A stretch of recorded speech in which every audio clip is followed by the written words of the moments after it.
Bienvenue à la basilique cathédrale Sainte-Cécile du diocèse de Valleyfield.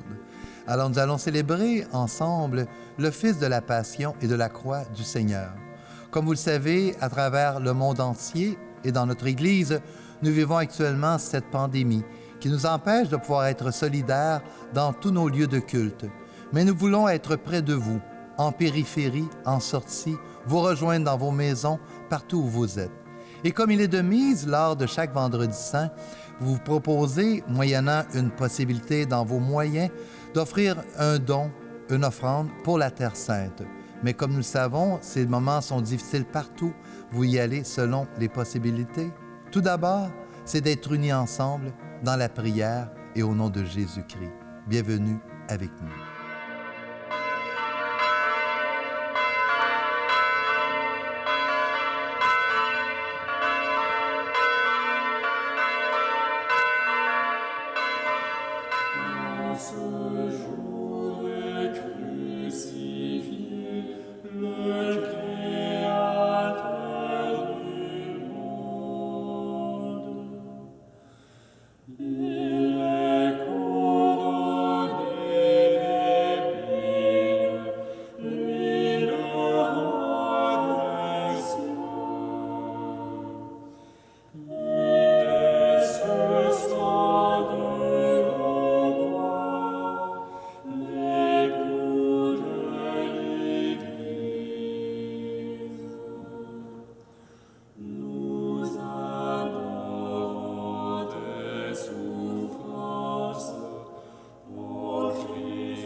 Prions.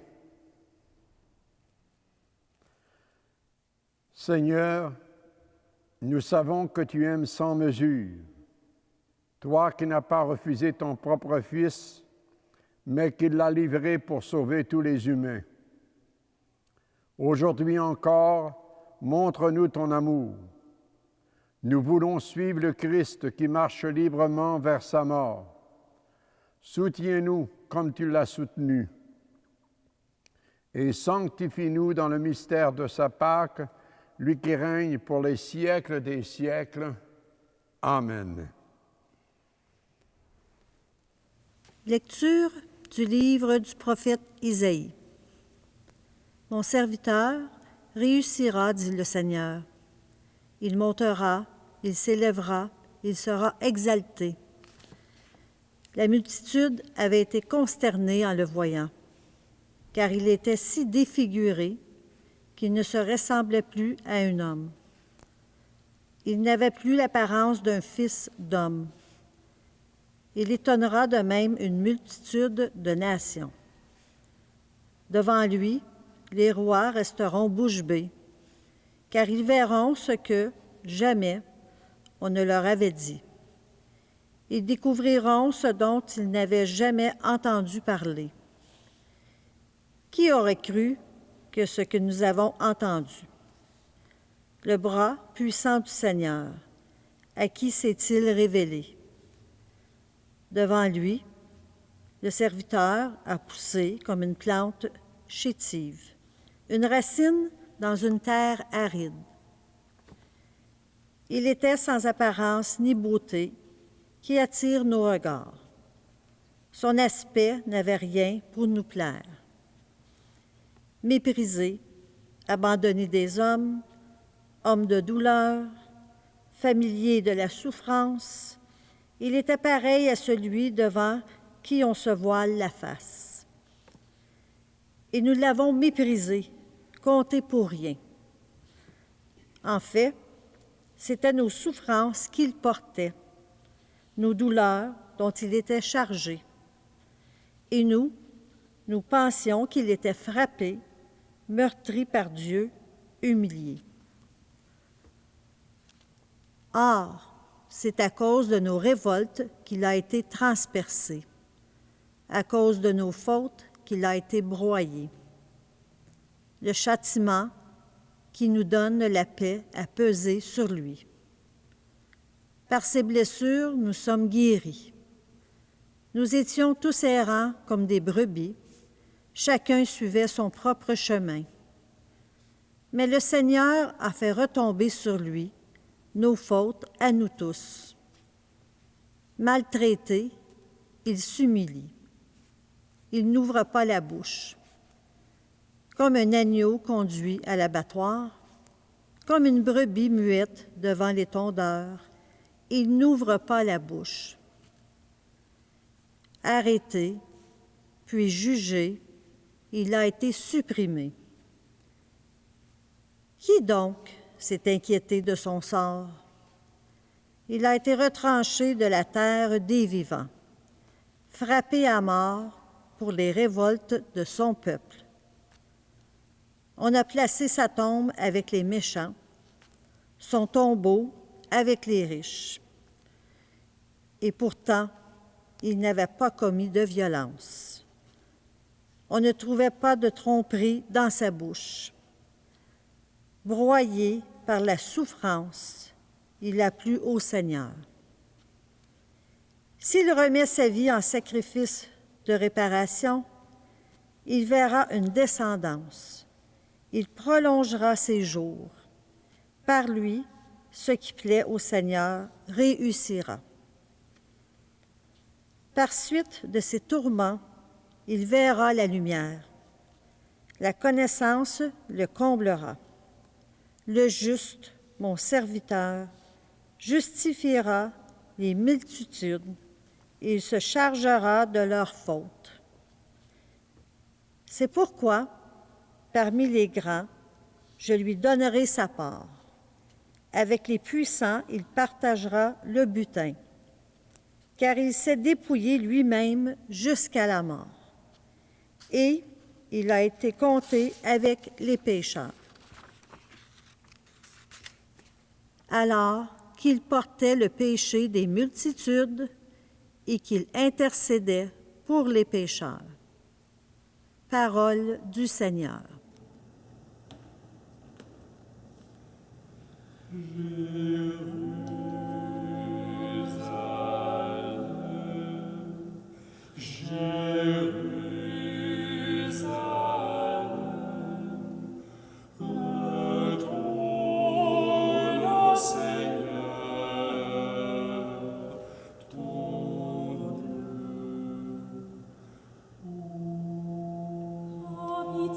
Seigneur, car je suis dans l'angoisse.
Lecture de la lettre aux Hébreux.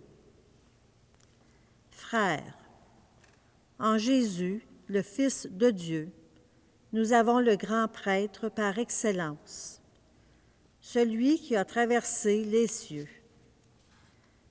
Tenons donc ferme l'affirmation de notre foi. En effet, nous n'avons pas un grand prêtre, incapable de compatir à nos faiblesses, mais un grand prêtre éprouvé en toutes choses, à notre ressemblance, excepté le péché. Avançons-nous donc avec assurance vers le trône de la grâce pour obtenir miséricorde et recevoir, en temps voulu, la grâce de son secours.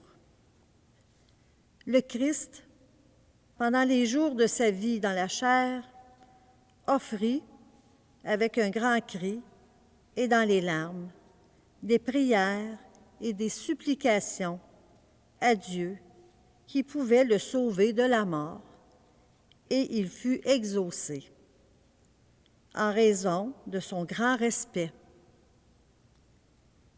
Bien qu'il soit le Fils, il apprit par ses souffrances l'obéissance et, conduit à sa perfection, il est devenu, pour tous ceux qui lui obéissent, la cause du salut éternel. Parole du Seigneur. Nous rendons grâce à Dieu.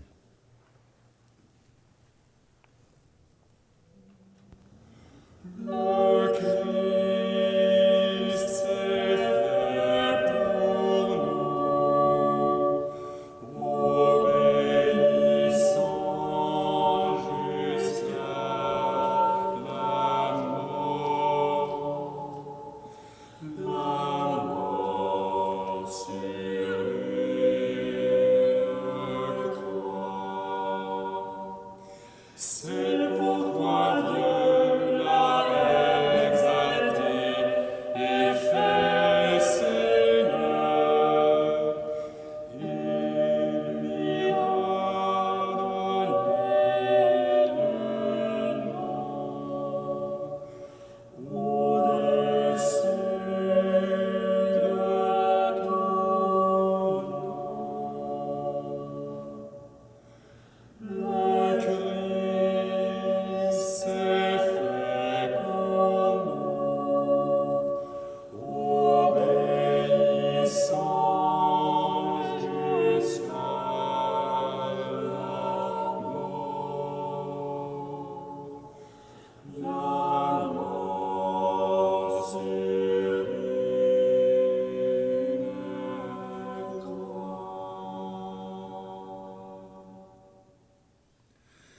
La passion de notre Seigneur Jésus-Christ selon saint Jean.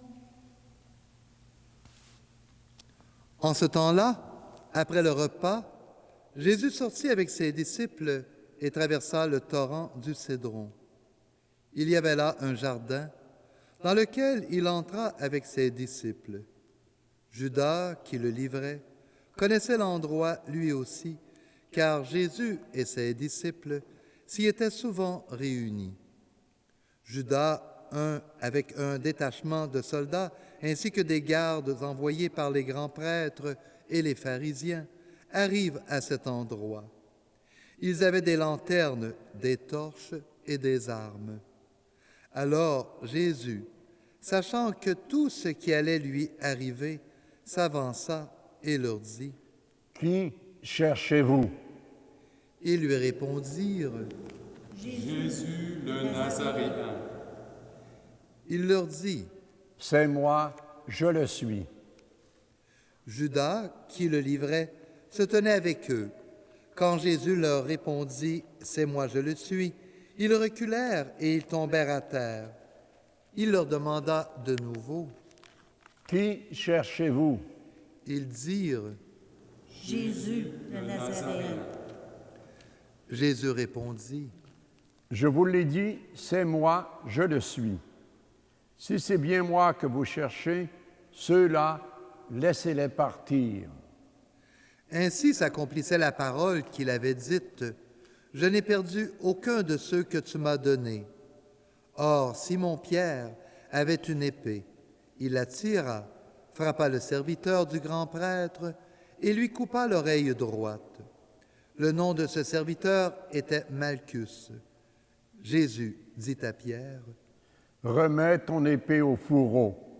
La coupe que m'a donnée le Père, vais-je refuser de la boire? »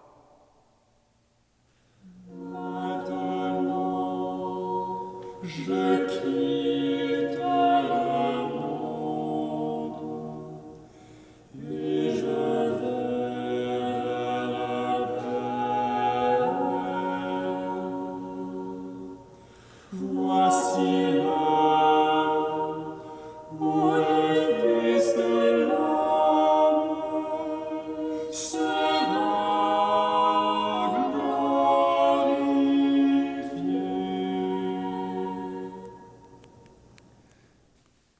Alors la troupe, le commandant et les gardes juifs se saisirent de Jésus et le ligotèrent. Ils l'amenèrent dehors chez Anne, beau-père de Caïphe, qui était grand prêtre cette année-là. Caïphe était celui qui avait donné aux Juifs ce conseil, « Il vaut mieux qu'un seul homme meure pour le peuple. » Or, Simon-Pierre, ainsi qu'un autre disciple, suivaient Jésus.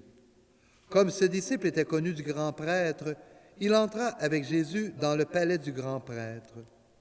Pierre se tenait près de la porte, dehors. Alors l'autre disciple, celui qui était connu du grand prêtre, sortit, dit un mot à la servante qui gardait la porte et fit entrer Pierre. Cette jeune servante dit alors à Pierre, « N'es-tu pas, toi aussi, l'un des disciples de cet homme? » Il répondit, « Non, je ne le suis pas. » Les serviteurs et les gardes se tenaient là. Comme il faisait froid, ils avaient fait un feu de braise pour se réchauffer. Pierre était avec eux en train de se chauffer. Le grand prêtre interrogea Jésus sur ses disciples et sur son enseignement.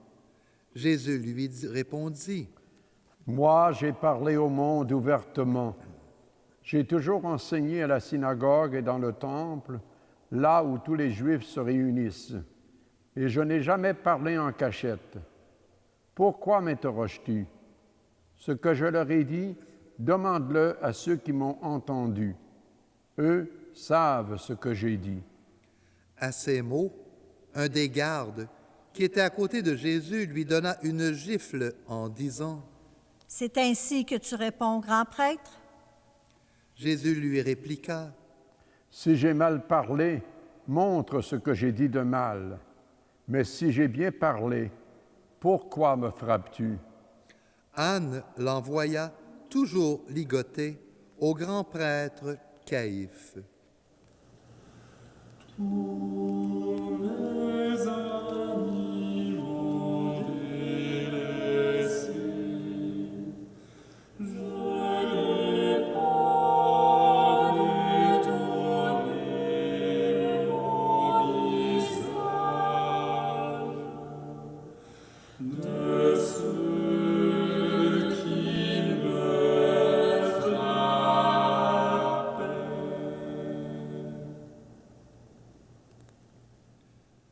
Simon-Pierre était donc en train de se chauffer. On lui dit, « N'es-tu pas, toi aussi, l'un de ses disciples? » Pierre le nia et dit, « Non, je ne le suis pas. » Un des serviteurs du grand prêtre, parent de celui à qui Pierre avait coupé l'oreille, insista. « Est-ce que moi, je ne t'ai pas vu dans le jardin avec lui? » Encore une fois, Pierre le nia, et aussitôt un coq chanta. Alors on amène Jésus de chez Caïphe au prétoire.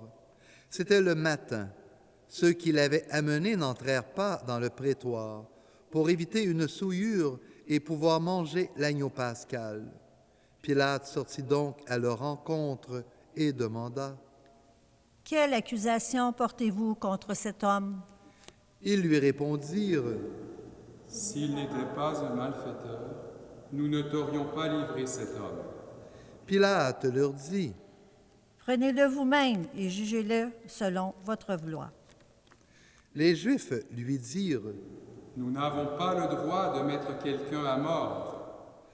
ainsi s'accomplissait la parole que Jésus avait dite pour signifier de quel genre de mort il allait mourir. Alors Pilate rentra dans le prétoire, il appela Jésus et lui dit, Es-tu le roi des Juifs? Jésus lui demanda, Dis-tu cela de toi-même, ou bien d'autres te l'ont dit à mon sujet? Pilate répondit, Est-ce que je suis juif, moi? Ta nation et les grands prêtres t'ont livré à moi. Qu'as-tu donc fait? Jésus déclara, Ma royauté n'est pas de ce monde.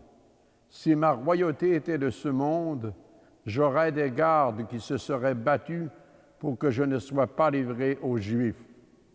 En fait, ma royauté n'est pas d'ici. Pilate lui dit, Alors, tu es roi? Jésus répondit, C'est toi-même qui dis que je suis roi. Moi, je suis né, je suis venu dans le monde pour ceci, rendre témoignage à la vérité. Quiconque appartient à la vérité, écoute ma voix. Pilate lui dit, Qu'est-ce que la vérité? ayant dit cela, il sortit de nouveau à la rencontre des Juifs et il leur déclara, Moi, je ne trouve en lui aucun motif de condamnation. Mais chez vous, c'est la coutume que je vous relâche quelqu'un pour la Pâque. Voulez-vous donc que je vous relâche le roi des Juifs? Alors ils répliquèrent en criant, Pas lui, mais Barabbas. Or ce Barabbas était un bandit. Alors Pilate fit saisir Jésus pour qu'il soit flagellé. Les soldats tressèrent avec des épines une couronne qu'ils lui posèrent sur la tête. Puis ils le revêtirent d'un manteau pourpre. Ils s'avançaient vers lui et ils disaient, Salut à toi, roi des Juifs. et ils le giflaient. Pilate, de nouveau, sortit dehors et leur dit, Voyez, je vous l'amène dehors pour que vous sachiez que je ne trouve en lui aucun motif de condamnation. Jésus sortit donc dehors, portant la couronne d'épines et le manteau pourpre. Et Pilate leur déclara, Voici l'homme. quand ils le virent, les grands prêtres et les gardes se mirent à crier. Crucifie-le, crucifie-le. Pilate leur dit, Prenez-le vous-même et crucifiez-le. Moi, je ne trouve en lui aucun motif de condamnation. ils lui répondirent, Nous avons une loi, et suivant la loi, il doit mourir parce qu'il s'est fait fils de Dieu. quand Pilate entendit ces paroles, il redoubla de crainte. Il rentra dans le prétoire et dit à Jésus, D'où es-tu? Jésus ne lui fit aucune réponse. Pilate lui dit alors, Tu refuses de me parler à moi? Ne sais-tu pas que j'ai le pouvoir de te relâcher et le pouvoir de te crucifier? Jésus répondit, Tu n'aurais aucun pouvoir sur moi si tu ne l'avais reçu d'en haut. C'est pourquoi celui qui m'a livré à toi porte un péché plus grand.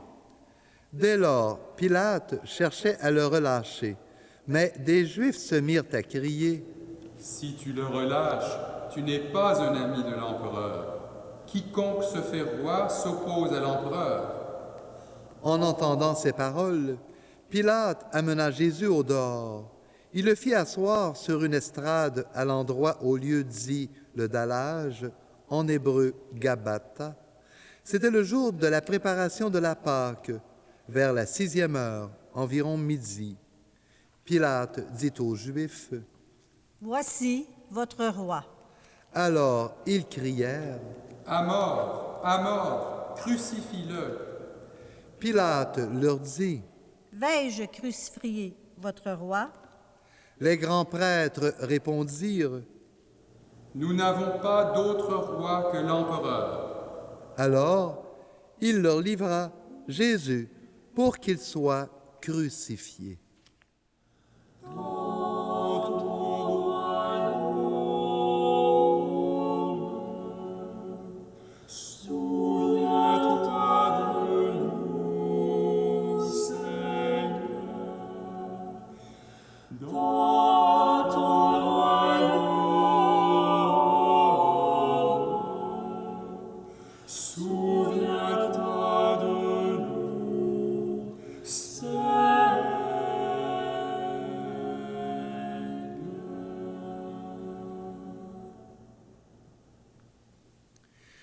Ils se saisirent de Jésus et lui-même, portant sa croix, sortit en direction du lieu dit le crâne ou calvaire, qui se dit en hébreu Golgotha. C'est là qu'ils le crucifièrent et deux autres avec lui, un de chaque côté et Jésus au milieu. Pilate avait rédigé un écriteau qu'il fit placer sur la croix. Il était écrit « Jésus le Nazaréen, roi des Juifs ». Beaucoup de Juifs lurent cet écriteau parce que l'endroit où l'on avait crucifié Jésus était proche de la ville et que c'était écrit en hébreu, en latin et en grec. Alors les grands prêtres des Juifs dirent à Pilate, « N'écris pas « roi des Juifs », mais cet homme a dit « Je suis le roi des Juifs ». Pilate répondit, « Ce que j'ai écrit, je l'ai écrit. » Quand les soldats eurent crucifié Jésus, ils prirent ses habits. Ils en firent 4 parts, une pour chaque soldat. Ils prirent aussi la tunique.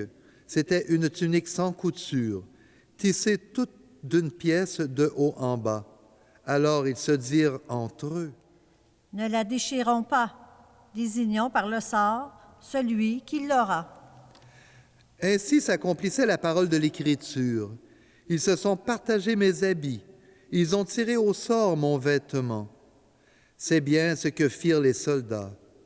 Or, près de la croix de Jésus, se tenait sa mère et la sœur de sa mère, Marie, femme de Cléophas, et Marie-Madeleine. Jésus, voyant sa mère et près d'elle le disciple qu'il aimait, dit à sa mère, « Femme, voici ton fils. » Puis il dit aux disciples, « Voici ta mère. » Et à partir de cette heure-là, le disciple la prit chez lui.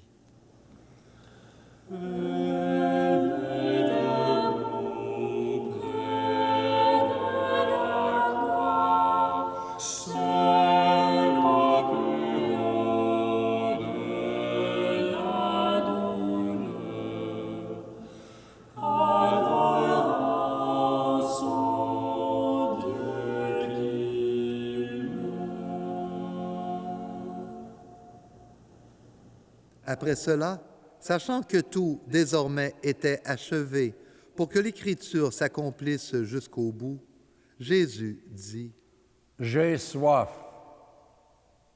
Il y avait là un récipient plein d'une boisson vinaigrée. On fixa donc une éponge remplie de ce vinaigre à une branche d'hysope, et on l'approcha de sa bouche. Quand il eut pris le vinaigre, Jésus dit, « Tout est accompli. » Puis, inclinant la tête, il remit l'esprit.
Comme c'était le jour de la préparation, c'est-à-dire le vendredi, il ne fallait pas laisser les corps en croix durant le sabbat, d'autant plus que ce sabbat était le grand jour de la Pâque.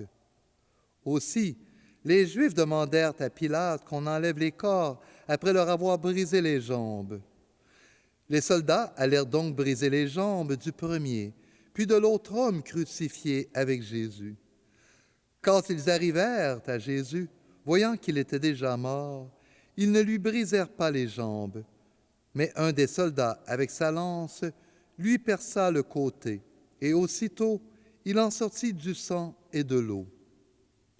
Celui qui a vu rend témoignage, et son témoignage est véridique.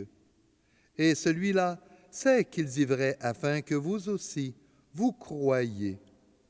Cela, en effet, arriva pour s'accomplisse l'Écriture. Aucun de ces os ne sera brisé.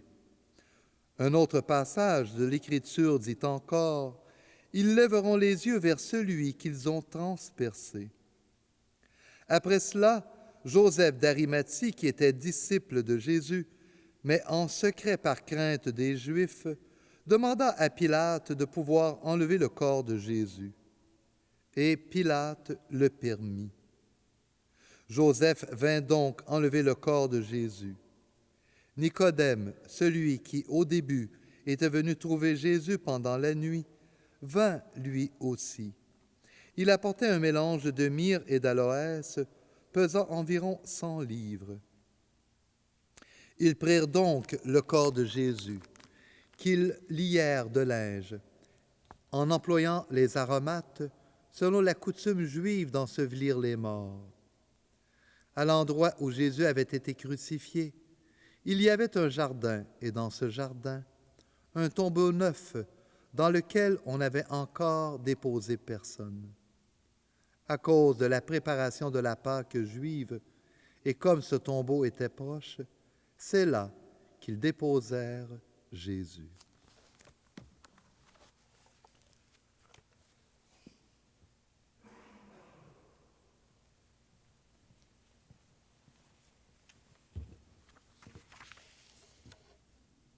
Quand sa croix s'élève, le monde renaît.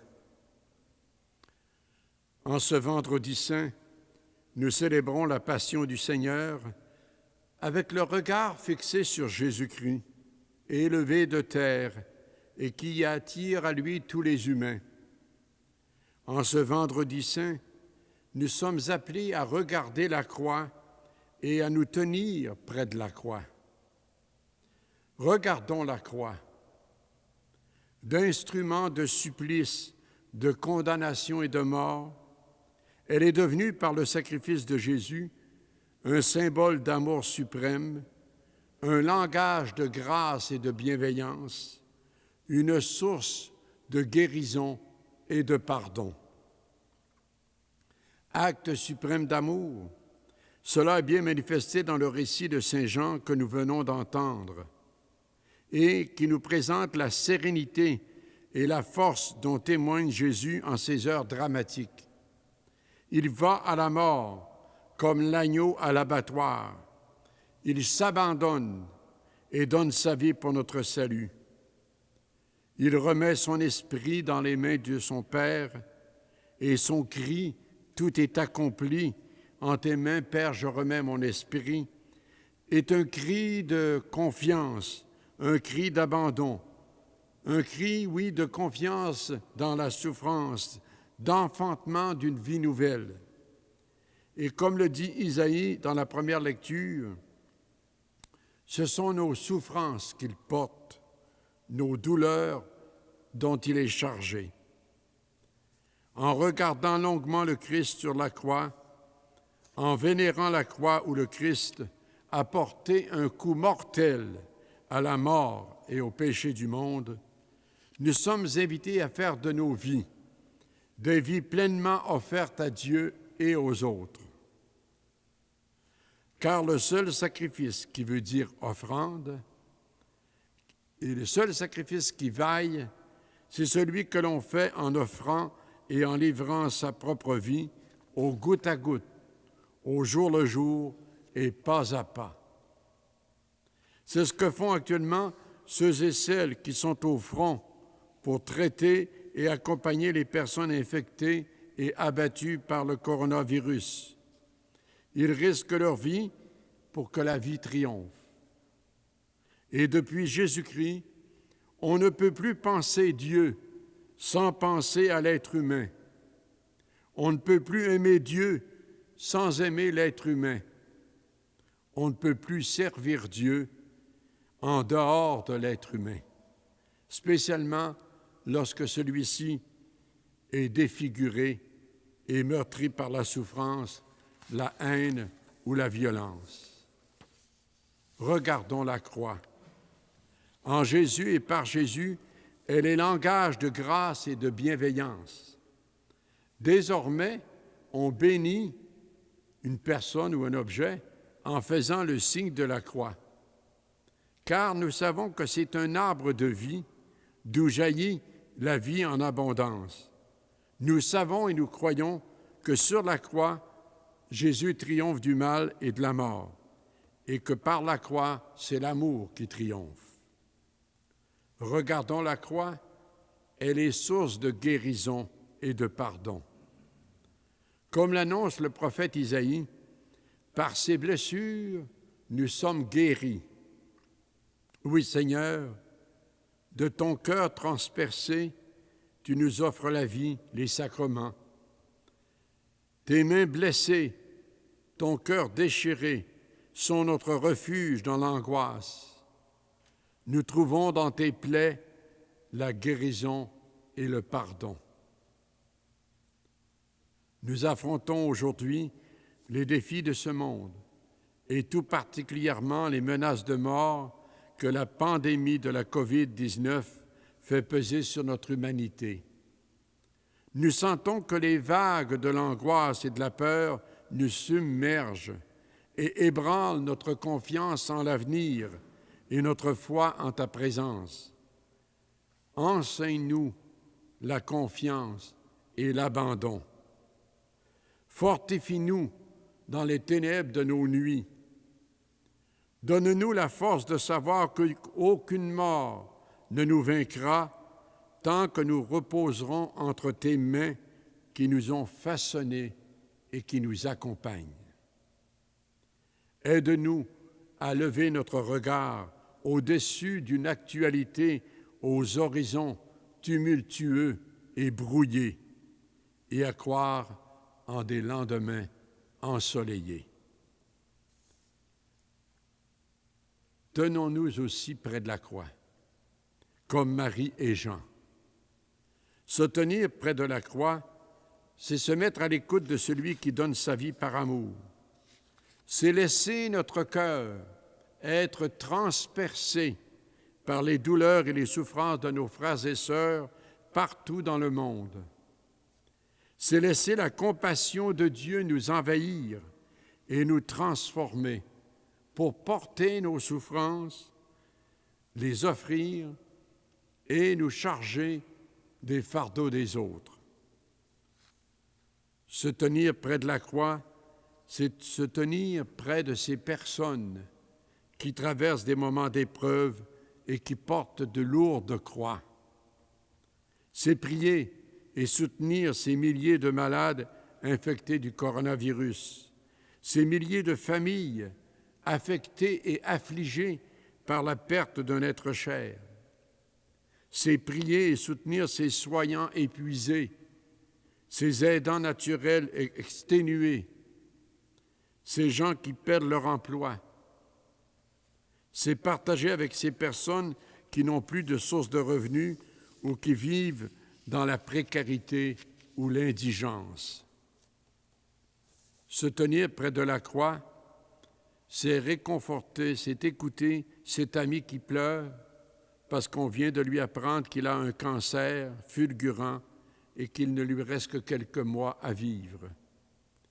Se tenir près de la croix, c'est consoler cette épouse de 48 ans qui a perdu son mari, qui s'est tué en frappant un arbre lors d'une descente de ski, et ce, après être entré en collision avec sa fille.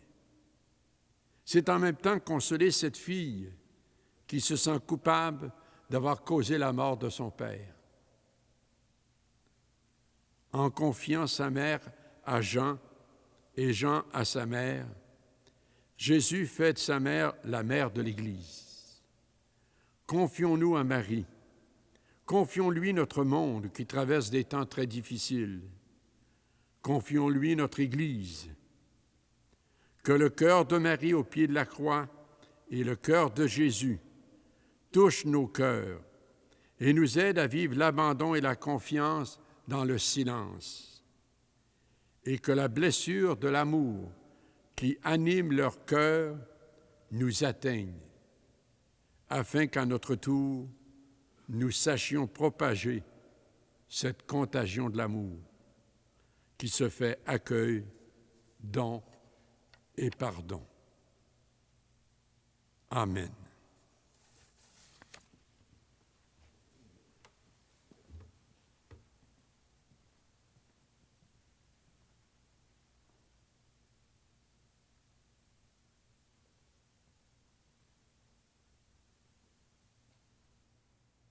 Sur la croix, les bras de Jésus sont largement ouverts, comme s'il embrassait l'univers entier.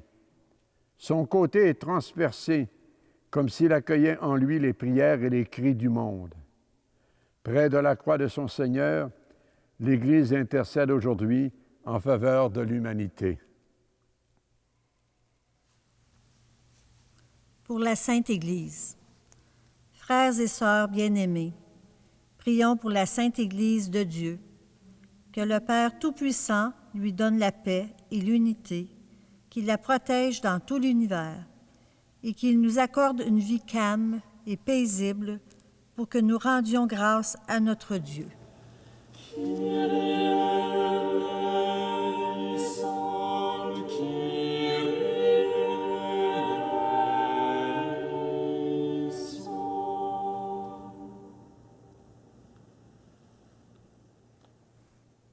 Dieu éternel et tout-puissant, dans le Christ, tu as révélé ta gloire à tous les peuples. Protège l'œuvre de ton amour, afin que ton Église répandue par tout l'univers,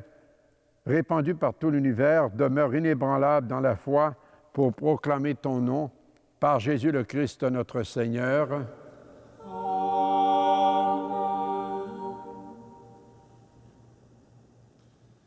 Prions pour notre Saint-Père, le Pape François, élevé par Dieu, notre Seigneur, à l'ordre épiscopal, qui le garde sain et sauf à son Église pour gouverner le peuple de Dieu.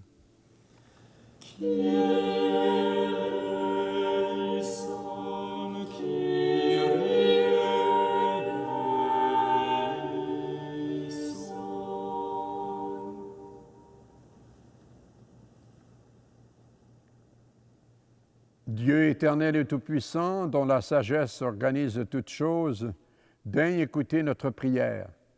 Protège avec amour le peuple que tu as choisi, afin que sous la conduite de ce pasteur, le peuple chrétien que tu gouvernes progresse toujours dans la foi, par Jésus le Christ notre Seigneur.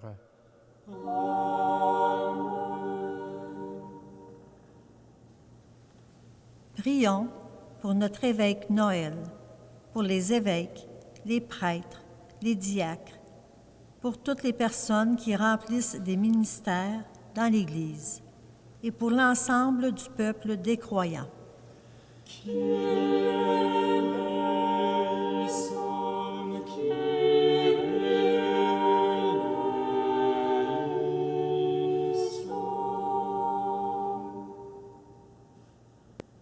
Dieu éternel et tout-puissant, dont l'Esprit sanctifie et gouverne le corps entier de l'Église, exauce les prières que nous t'adressons pour tous les ordres de fidèles qui la composent. Que chacun d'eux, par le don de ta grâce, te serve avec fidélité, par Jésus le Christ notre Seigneur.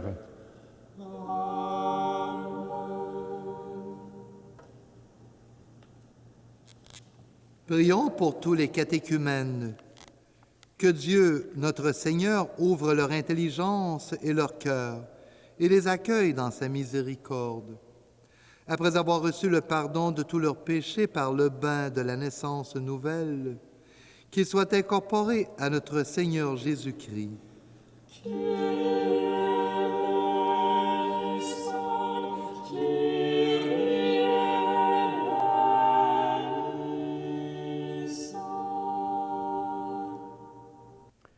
Dieu éternel et tout-puissant, toi qui assures toujours la fécondité de ton Église, augmente en nos catéchumènes l'intelligence et la foi, qu'ils renaissent à la source du baptême et prennent place parmi tes enfants d'adoption par Jésus le Christ, notre Seigneur.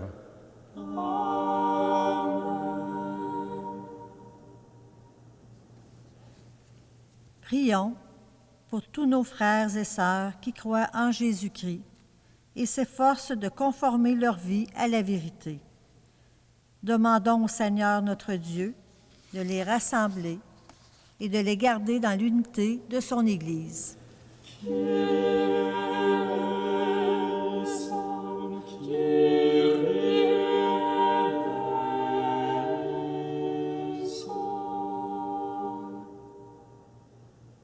Dieu éternel et tout-puissant, toi qui rassembles ce qui est dispersé et qui fais l'unité de ce que tu rassembles, regarde avec amour l'Église de ton Fils.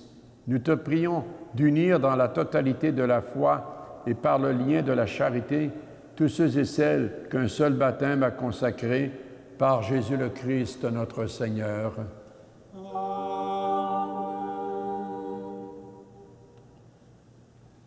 Prions pour les Juifs à qui Dieu a parlé en premier, qu'ils progressent dans l'amour de son nom et la fidélité à son alliance.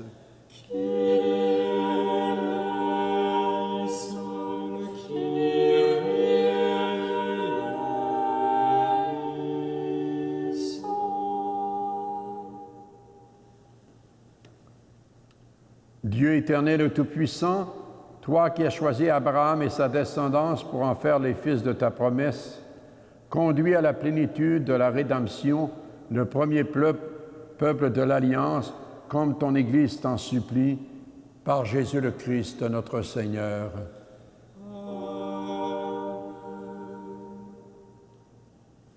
Prions pour ceux et celles qui ne croient pas en Jésus-Christ. Demandons qu'à la lumière de l'Esprit Saint, ils soient capables, eux aussi, de s'engager pleinement sur le chemin du salut.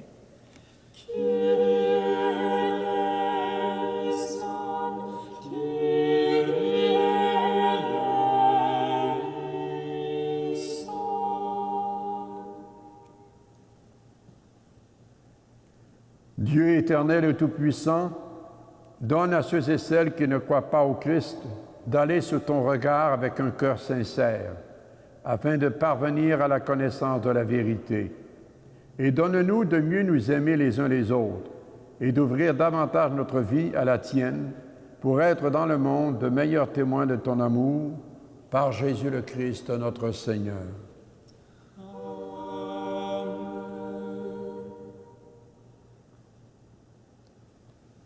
Prions pour les personnes qui ne connaissent pas Dieu. Demandons qu'en obéissant à leur conscience, elles parviennent à le reconnaître.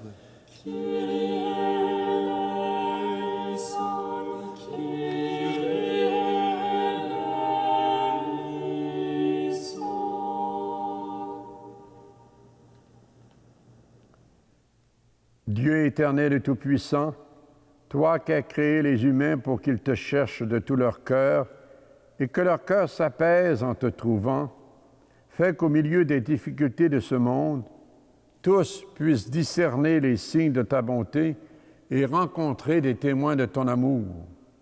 Qu'ils aient le bonheur de te reconnaître, toi le seul vrai Dieu et le Père de tous les humains, par Jésus le Christ, notre Seigneur.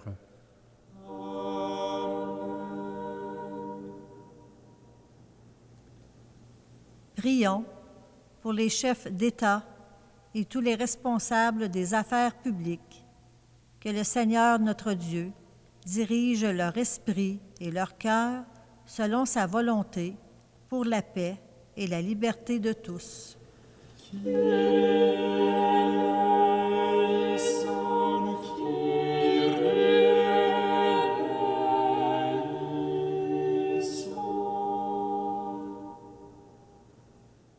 Dieu éternel et tout-puissant, toi qui tiens en ta main le cœur de l'être humain et garantis les droits des peuples, viens en aide à ceux et celles qui exercent le pouvoir.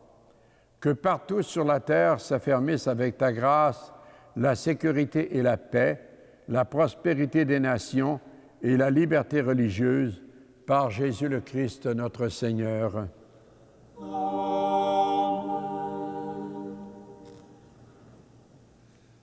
Frères et sœurs bien-aimés, prions Dieu le Père Tout-Puissant d'avoir pitié des hommes et des femmes dans l'épreuve, spécialement celles et ceux à travers le monde qui sont affligés par la pandémie de la COVID-19. Qu'il débarrasse le monde de toute erreur, qu'il chasse les épidémies et repousse la famine, qu'il vide les prisons et délivre les captifs, qu'il protège ceux et celles qui voyagent, qu'il ramène chez eux les exilés, qu'il donne la force aux malades et accorde le salut aux mourants.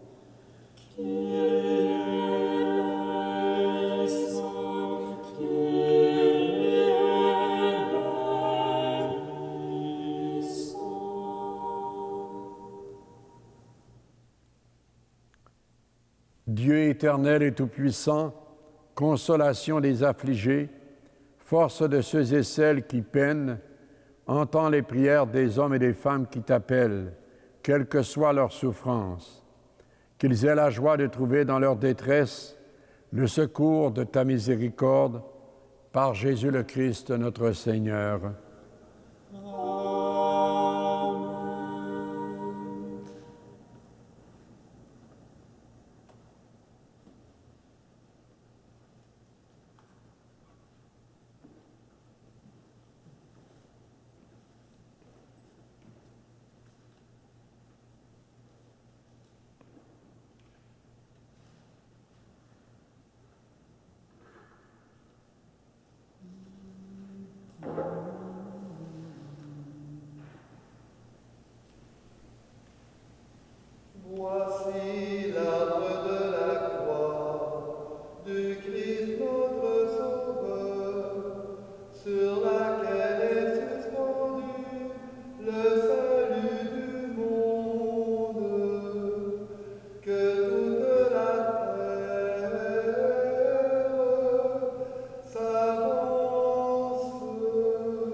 Jésus est notre grand prêtre par excellence, celui qui a traversé les cieux, celui qui nous donne et qui nous a enseigné comment prier et nous adresser à notre Père du ciel. Ensemble, notre Père qui es aux cieux, que ton nom soit sanctifié, que ton règne vienne, que ta volonté soit faite sur la terre comme au ciel. Donne-nous aujourd'hui notre pain de ce jour. Pardonne-nous nos offenses, comme nous pardonnons aussi à ceux qui nous ont offensés, et ne nous laisse pas entrer en tentation, mais délivre-nous du mal. Délivre-nous de tout mal, Seigneur, et donne la paix à notre temps. Par ta miséricorde, libère-nous du péché. Rassure-nous devant les épreuves. En cette vie où nous espérons le bonheur que tu promets et l'avènement de Jésus-Christ, notre Sauveur. Car c'est à toi qu'appartiennent le règne, la puissance et la gloire pour les siècles des siècles. Voici le corps du Christ, corps brisé sur la croix, corps ressuscité dans la gloire. Heureux les invités au repas du Seigneur. Voici l'agneau de Dieu qui enlève le péché du monde. Seigneur, je ne suis pas digne de te recevoir, mais dis seulement une parole et je serai guéri.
Pour ceux et celles qui ne peuvent pas recevoir la communion aujourd'hui, dans le contexte que nous connaissons, il y a la communion spirituelle. C'est la communion Christ présent dans l'Eucharistie, non pas en le recevant sacramentellement, mais par le seul désir procédant d'une foi animée par la charité. Et la valeur de cette communion spirituelle repose sur la foi en la présence du Christ dans l'Eucharistie comme source de vie, d'amour et d'unité. Elle est un moyen privilégié de s'unir au Christ pour ceux et celles donc qui ne peuvent pas communier corporellement. Et en union avec tous ces frères et sœurs, je fais monter vers le Seigneur cette prière, inspirée de saint Alphonse de Ligorie. Seigneur Jésus, je crois en ta présence dans le Saint-Sacrement. Je t'aime plus que toute chose et je désire que tu viennes aujourd'hui encore à mon âme. Comme bien d'autres chrétiens dans le monde, je ne peux te recevoir sacramentellement aujourd'hui dans mon cœur. Éloigné de ma communauté, je suis pourtant avec chacun de mes frères et sœurs, disponible aujourd'hui à ta parole. Je sais que tu es là, véritablement présent, à l'écoute de la clameur du monde. Viens me visiter spirituellement, viens me parler comme à chacun de tes amis. Tiens-moi dans la communion de tous les saints, tiens-moi uni à toute l'Église du ciel et de la terre. Je veux m'unir à toi tout entier, ne permets pas que je sois séparé de toi. Amen. Et prions. Dieu de puissance et de miséricorde, toi qui nous as renouvelés par la mort et la résurrection de ton Christ, entretiens en nous l'œuvre de ton amour. Que notre communion à ce mystère consacre notre vie à ton service par Jésus le Christ, notre Seigneur. Amen.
Que ta bénédiction, Seigneur, descende avec abondance sur ton peuple qui a célébré la mort de ton Fils dans l'espérance de sa propre résurrection. Accorde-lui pardon et réconfort. Augmente sa foi, assure son éternelle rédemption par le Christ notre Seigneur. Amen.